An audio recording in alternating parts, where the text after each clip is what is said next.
We all grow up learning certain prejudices, don't we? And I am no exception.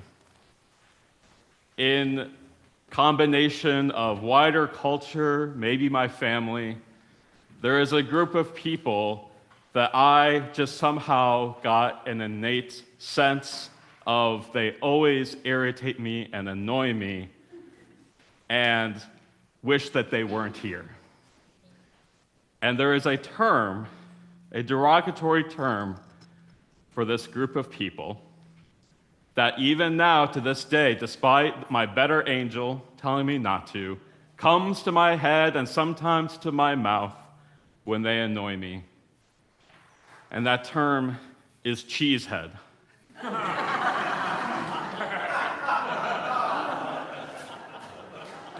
I'm so sorry, my Wisconsinite friends. I know you're out there. What is this? And this is real, right? Right? Northern Illinois, southern Wisconsin. Heated rivalry, right? And it's real, right? I can remember and will replicate when my dad, would get cut off on the highway. He spot the Wisconsin license plate, and suddenly the whole state is impugned because of this one bad driver, right? And I have to wonder, those of you who are maybe from the East Coast, how ridiculous this seems, because of course to you, what is the difference between Northern Illinois and Wisconsin, really, right? It's all the same. But if we can understand that difference, those deep differences between Illinois and Wisconsin, we might actually get a little bit closer to understanding this rivalry that's highlighted in today's gospel between the Jews and the Samaritans. Samaritan is probably a word that you know, right? The Good Samaritan. We know that, but we don't often talk about who these people actually were. Here's the thing, is both Jews and Samaritans are descendants of the ancient Israelites. They were both originally Hebrew-speaking people. They both worshipped a God called Yahweh. They both had a set of core sacred scriptures, 5 books called the Torah, that are almost entirely identical to one another. The only real differences between them is that they were parted by history, parted by geography, split just a little bit enough from one another that some very small differences, but felt to them huge differences emerged, particularly around where God is properly worshipped. Is it in Jerusalem, or is it on a mountain called Gerizim? And also, because of that difference, had different historical accounts, different histories that they told about how they became the real people of God, and those others got it wrong somehow. What is, I think, really important, and why this ancient rivalry that goes back a long time, that never erupted in a huge war or anything, but was just kind of always there, why Jesus focused on this so much, and why it behooves us to continually think about this relationship between these two groups of people, is that it gives the lie to the thing we often think about our relationship to people who are different from us, people that we might call foreigners, which is always a subjective category, right? It never really has that much grounding in reality about who really belongs one place or that place, but is about that kind of emotional reaction to difference and whether or not we feel comfortable with those people in our space. And that's the thing, is that we often think that it's the differences that make the separation. It's our differences, what's different between us, that divide us. But I'm going to suggest to you that that rivalry between Jews and Samaritans highlights that it's when the foreigner starts coming too close, when the foreigner is actually too similar and too much like us, that division really starts to take hold. Coming too close, they live too close to us. They live in our neighborhood. They become professionals and leaders. Their children play with our children. Their children go to the school of our children. Maybe they even intermarry.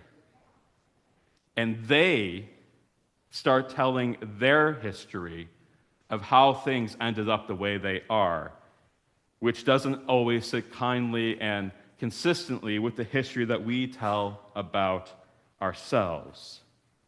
They tell the history as their ancestors experienced it and what accounts for our differences now. I've said it a million times that the way of decoding these stories, these miracle healing stories that Jesus performs, is you look at what the disease is or the disability is that Jesus is healing, and you think to yourself, what is this pointing to?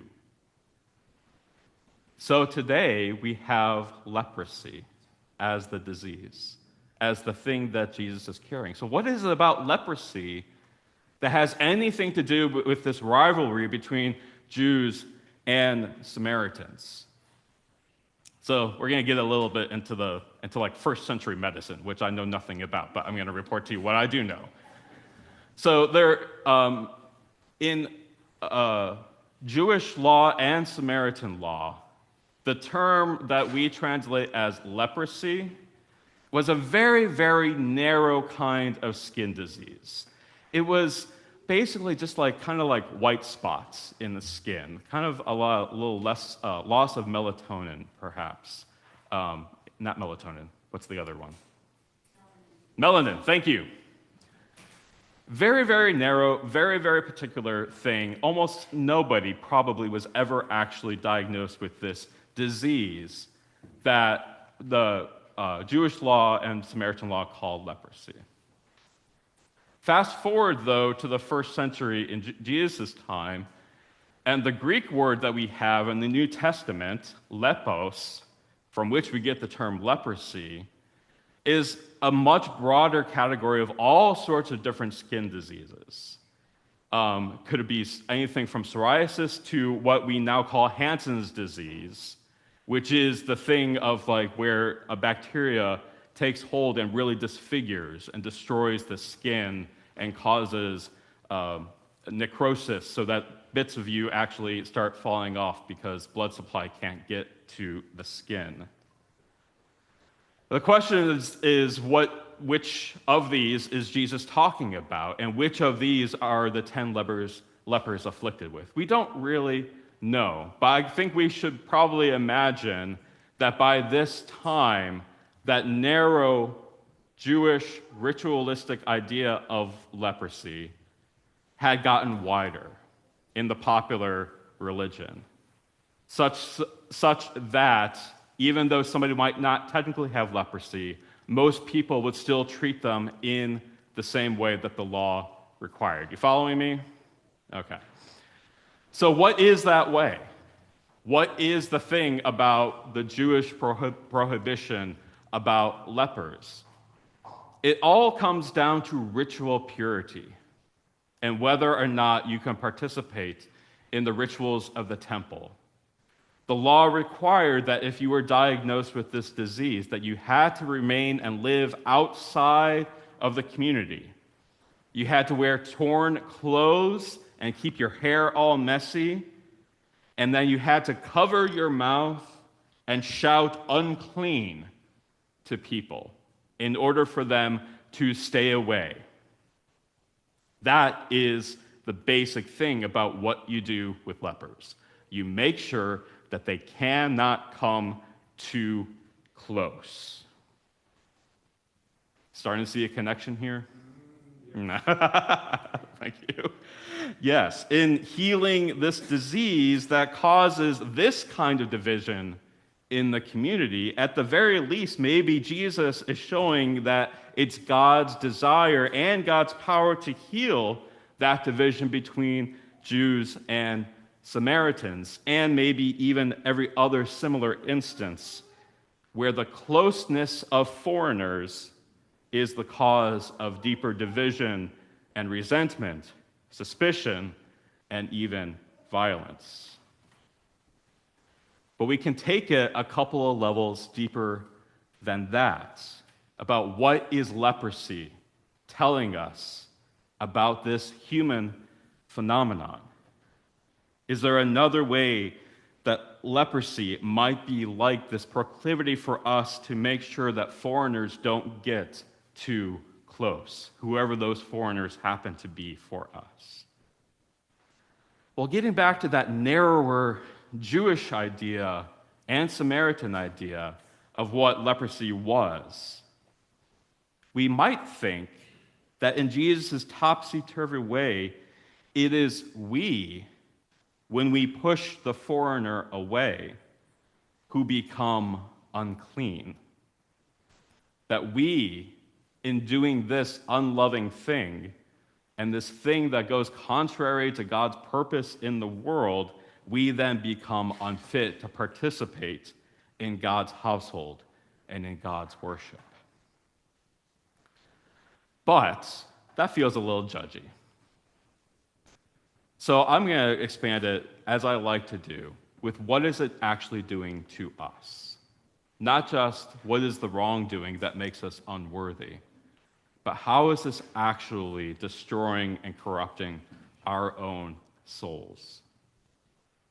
And that's that broader sense of all the different kinds of skin diseases that might have been in people's imaginations when they thought of what a leper might be in Jesus' time. Is there a way in which we can think of pushing away the foreigner as itself like a flesh-eating bacteria? Something that we do out of some human nature, but somehow still eats away at our hearts and our souls, and replaces faith and hope with fear and loathing?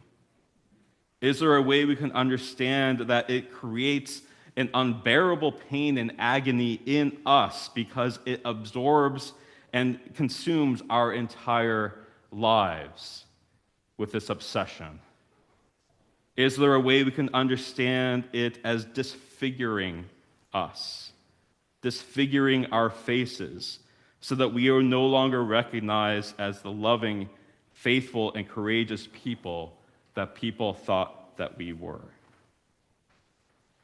Well, whatever it is, the point of the gospel is what the good news always is.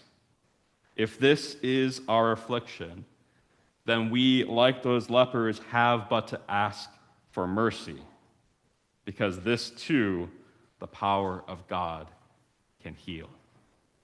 Amen.